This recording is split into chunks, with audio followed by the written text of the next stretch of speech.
ভারত নিয়ে আপনাদের মাঝে কিছু আশ্চর্যজনক বিষয় শেয়ার করব, যা এর আগে কখনো আপনারা জানেননি। রহস্যময় ও অজানা।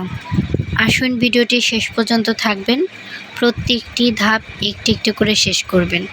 আমরা ভারত সম্পর্কে অনেক কিছুই জানি, যেমন অনেক মন্দির আছে, রহস্যময় মন্দির। ওখানে মুসলমান আছে, হিন্দু আছে, খ্রিস্টান, বৌদ্ধ আছে।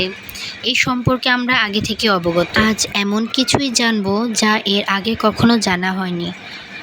প্রথম অংশ, বিশ্বের একমাত্র ভাসমান ডাকঘর, যা একমাত্র ভারতে অবস্থিত। ভারতের শ্রীনগরে ডাল লেকে একটি ভাসমান ডাকঘর রয়েছে। এটি একটি হাউসবোটের উপর অবস্থিত। রহস্যময় এই ডাকঘর 2011 সালে স্থাপন করা হয়েছে। এটি পর্যটকদের জন্য খুবই আকর্ষণীয়। দ্বিতীয় অংশ, শনি সিগনাপুর, এর অর্থ হচ্ছে দরজাবিহীন গ্রাম।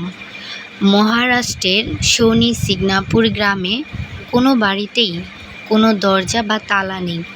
এখানকার মানুষ বিশ্বাস করেন যে দেবতা শনি তাদের রক্ষা করেন। আশ্চর্যের বিষয় হলো, এই গ্রামের কয়েক শত বছর ধরেই চুরির ঘটনা ঘটেনি। এমনকি এখানকার ব্যাংকেও কোনো তালা নেই। কি আশ্চর্যের বিষয় নয়? এখন আমরা জানতে যাচ্ছি তৃতীয় ধাপ, কুম্ভ মেলার একটি অংশ আপনাদের শেয়ার করব। কুম্ভ মেলার জনসমুদ্র মহাকাশ থেকেও দেখা যায়।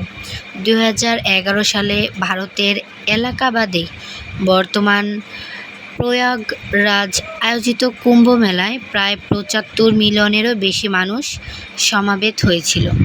মানুষের ভিড় এতটাই বেশি ছিল যে মহাকাশের উপগ্রহ থেকেও স্পষ্টভাবে দেখা গিয়েছিল। তাই এই মেলার নাম এখন পর্যন্ত জনসম্মুখের কাছে খুবই জনপ্রিয়। চতুর্থ ধাপ, আমরা তো শ্যাম্পু করি চুল পরিষ্কার করার জন্য, কিন্তু এই শ্যাম্পুর উদ্ঘাটনটা কোথা থেকে হয়েছে আমরা কিন্তু তা জানি না। শ্যাম্পু করার ধারণার জন্মই হয়েছে ভারতে। শ্যাম্পু শব্দটি এসেছে সংস্কৃত শব্দ চম্পু থেকে, যার অর্থ হলো মালিশ করা। প্রাচীন ভারতে ভেষজ নির্যাস ব্যবহার করে চুল পরিষ্কার করার এই পদ্ধতি প্রচলন ছিল, যা পরবর্তীতে সারা বিশ্বে ছড়িয়ে পড়ে। এটা ভারতেই উদ্ঘাটন হয় এবং প্রচলিত হয়। এইখান থেকেই পৃথিবীর বিশ্বে ছড়িয়ে পড়ে। পঞ্চম ধাপ জানতে চাচ্ছেন, বিশ্বের উচ্চতম ক্রিকেট গ্রাউন্ড। হিমাচল প্রদেশের চাইল নামক স্থানে বিশ্বের সর্বোচ্চ উচ্চতায় অবস্থিত ক্রিকেট মাঠটি রয়েছে। সমুদ্রপৃষ্ঠ থেকে এর উচ্চতা প্রায় 2444 মিটার, যার অর্থ 7502 ফুট। একটি কতটুকু উচ্চতা ভাবা যায়? 1893 সালে নির্মিত হয়েছিল। এটা হচ্ছে আমার বলা শেষ ধাপ, 6 নাম্বার ধাপ জানার জন্য। কঙ্কাল হ্রদ, এটা ভারতের খুবই নামকরা এবং ভয়ঙ্কর রহস্যময় সবই বলা যায়। এটা হচ্ছে উত্তরাখণ্ডের হিমালয়ে অবস্থিত রূপকুণ্ড হ্রদটি কঙ্কাল হ্রদ নামে এটি পরিচিত। বিজ্ঞানীরা মনে করে বরফ গলে গলে এই হ্রদের নিচে শত শত মানুষ কঙ্কাল হয়ে যায়।